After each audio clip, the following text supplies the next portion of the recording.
Yo, yo, yo! Hello and welcome to another episode of the Kompyuter Talyer series! Bagong-bago, mainit-init at higit sa lahat, this full MSI PC build is sponsored by AMD! Grabe talaga yung mga tropa natin sa AMD! Nag-abala pa! In the first place, wala talaga akong idea kung ano yung papadala ng components eh. So, hayaan nyo akong i-share sa inyo kung ano ang aking naging hashtag AMD experience. Let's go!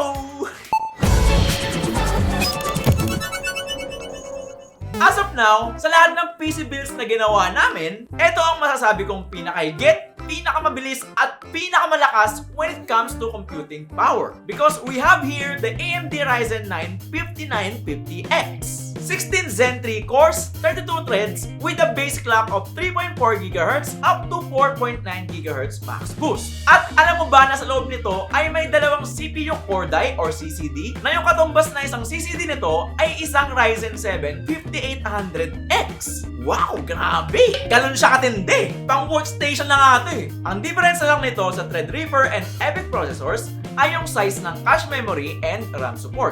Since nasa Ryzen lineup of processors pa din to, dual channel memory configuration pa din ang sinusupport niya. Which is realistically, more than enough pa din talaga pagdating sa enthusiast level of gaming. Yung pinadala nga para sa amin dito na MSI components ay assorted series. So meron tayong MEG, MPG, and MAG series na makikita dito sa loob. For our motherboard, we have the MSI MEG X570 Ace. Pretty much sobra pa sa kailangan ko ang meron to in terms of RGB pin slots, I/O, and system fan slots. It does have a 12+2+1 power pace for stable and high quality power delivery. Magarbong gaming design which is dual purpose kasi it also serves as a cooling para sa VRM and sa tatlong M.2 Gen 4 SSD slots. Pero Gen 3 NVMe lang talaga yung gagamitin namin dito. Sana na-download na lang yung Gen 4 no? Speaking of na-download, ang nakaya lang namin may download na RAM ay 16 gigs 3000 MHz dual channel na G.Skill Trident Z RGB.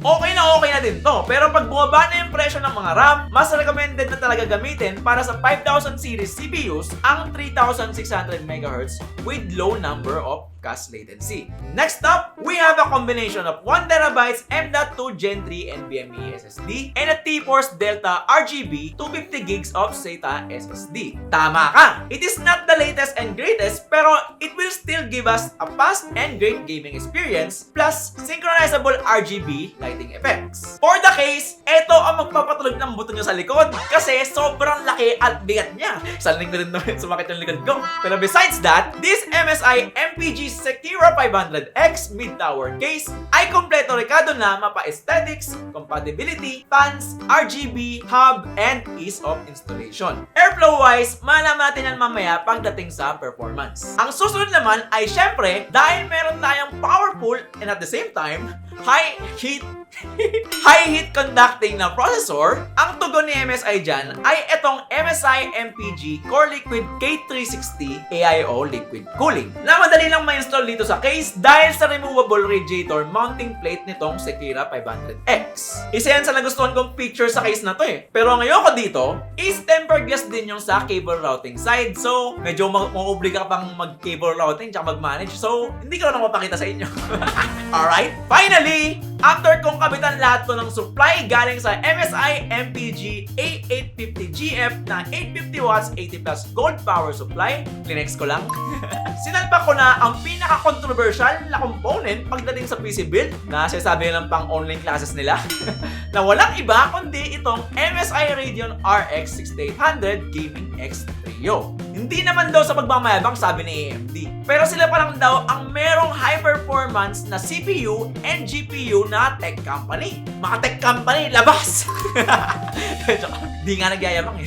Di mo naman talaga mapagkakaila kasi sobrang laki talaga ng improvement ng RDNA 2 architecture. Actually, fabricated pa din to sa 7nm process eh, tulad ng RDNA. So sa architecture talaga nila to binanatan and hindi sa transistor density. Alright? This Radeon RX 6800 has 60 compute units with up to 1.10 GHz game clock and boost up to 2.2 GHz. And also, meron itong hindi pinagdamot na 16 gigs of GDDR6 memory. Yung iba kasi, tinipid.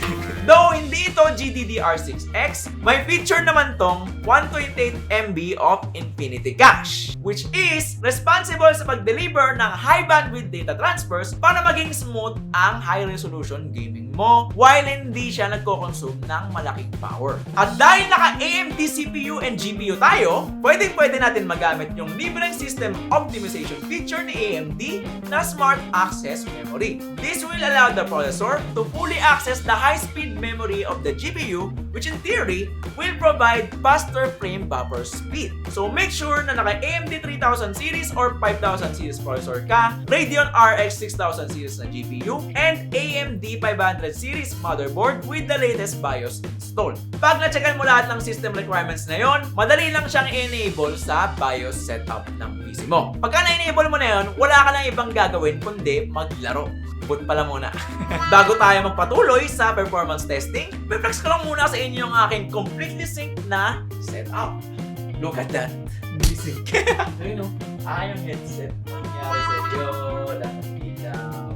Anyway, mula sa motherboard hanggang mousepad, hindi tayo nagpatawad. Lahat yan umiilaw. So yung monitor ko nga pala is MSI Optix MAG274R na 1080p 144Hz. 1080p monitor siya, pero dahil sa taglay na lakas ng ating GPU, kaya natin tong gawing 1440p or 4K. Basta sabihin mo lang ang magic word. Di mo alam. BSR! Ang AMD Virtual Super Resolution. This Virtual Super Resolution allows the system to render at higher resolution, then rescales it down sa native resolution ng display mo. Feeling ko nakasulit ako sa gasto sa monitor kasi parang naka 4K monitor na din ako eh. Pero in reality, meron lang tong hardware na pang 1080p resolution. Sa gaming maganda, pero pagdating mo sa desktop, kitang-kita mo yung downscale na quality niya. So, I would suggest na gamitin mo lang siya sa gaming. Moving on sa performance, kung sa Ryzen 5 5600X pa lang, busog na ako. Hindi ko alam kung saan ko gagamitin yung sobrang resources nitong processor na to eh. Sinaglit lang niya yung Cinebench R23 multi-core rendering test. Wala pang 1 minuto, grabe! So, habang pinaprocess niya yon, napansin kong okay naman yung pagpapa-wifi sa kanya ng CPU cooler tsaka ng system fans. Pinakamainit niya na yung 67.9 degrees Celsius. #no sweat. Another feature nito na nakakadagdag ng performance ay pwede mo din siyang i-automatically overclock ng isang pindot lang sa AMD Radeon software. Although hindi ito yung rage mode na one-click overclock feature ng RX 6800 XT and ng 6900 XT. Nag-gain naman siya ng 0.83% improved score sa 3D Mark x Pi. Tumas pa din naman siya. Mga equivalent to 1 FPS din yun. Sayang din yun. Parang sinumat mo lang yung kanino. Every FPS drop counts. Ay, ba't drop? Every FPS gain counts. When it comes to content creation, gamit ang UL Protion 4K workload, inabot siya ng 52 minutes ng pag-export. Pwede na, pero if you're really into video production and rendering, mas bagay sa'yo yung bagong AMD Radeon Pro W6800 graphics card na may mas malaking memory size and supports different rendering formats. Okay! Pag-usapan na natin ang dapat pag-usapan. Gaano ka-powerful ang gaming performance ng full AMD setup tulad nito this 2021? Ayan ang malaking tanong. So, I played 12 games at 1080p highest possible setting. May napansin akong bottlenecking sa pagitan ng buong system unit tsaka monitor ko.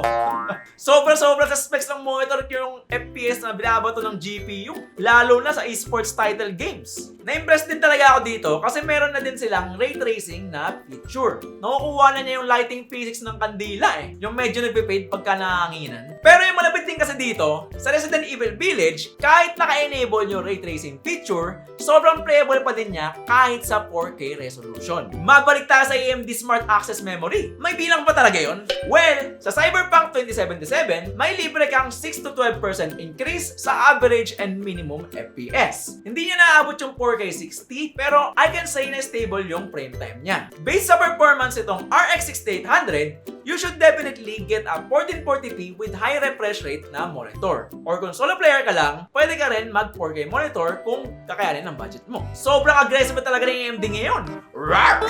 I mean, in a short period of time, nakikipagsabayan na talaga sila competitively sa enthusiast gaming segment. Well, ang akin lamang ay, ang goal ng gaming para sa akin is to win. Paano kung naglaro ka, tapos hindi maganda yung performance and visuals ng nilaro mo? Talo ka na every second kasi nahihirapan kang enjoyin yung laro. Naman talaga yung pinaka-point, mag-enjoy. Buta ko na yung kambe mo. Ang pangit pa ng visuals mo. Naglalag ka pa. Mga Diyan na pupasok yung Fidelity FX ni AMD. Yan yung technology nila na tumutulong mapaganda yung visual quality ng game nang hindi malaki yung kinakain na resources sa GPU. Open source siya, so madali siyang i-adapt ng mga developers kasi nga low ang development cost.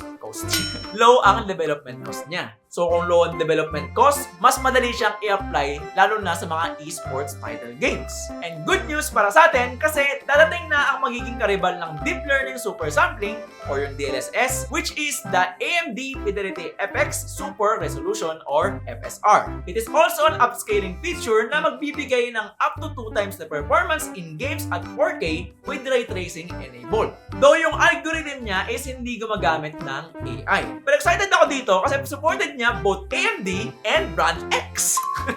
At saka yung AMD Radeon Integrated Graphics na sobrang ma-appreciate natin lahat kasi sobrang mahal ng GPU ngayon. Di ba ang saya? Kung kayo may Lisa ng Blackpink, kami may Madam Lisa ng AMD.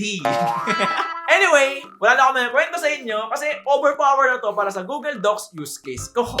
Real talk yun, wala na ako oras sa maglaro. I mean, wala akong magiging problema kahit na anong gawin ko dito sa PC na to. Unless, pag bumagsak, kaya pang makalag to eh. Once again, thank you AMD for sponsoring this video. Maraming salamat. Na-appreciate ko talaga dito yung makakatipid ka sa monitor dahil sa BSR. Masabi ko rin talaga sa feature na to is for solid gamers na kuripot. Charot lang. So that's it for my hashtag AMD experience. If you want more videos like this, get subscribed, enable notifications so you won't miss another episode. Like, dislike, I don't care. Thank you and GG. Rock and roll. AMD in your area.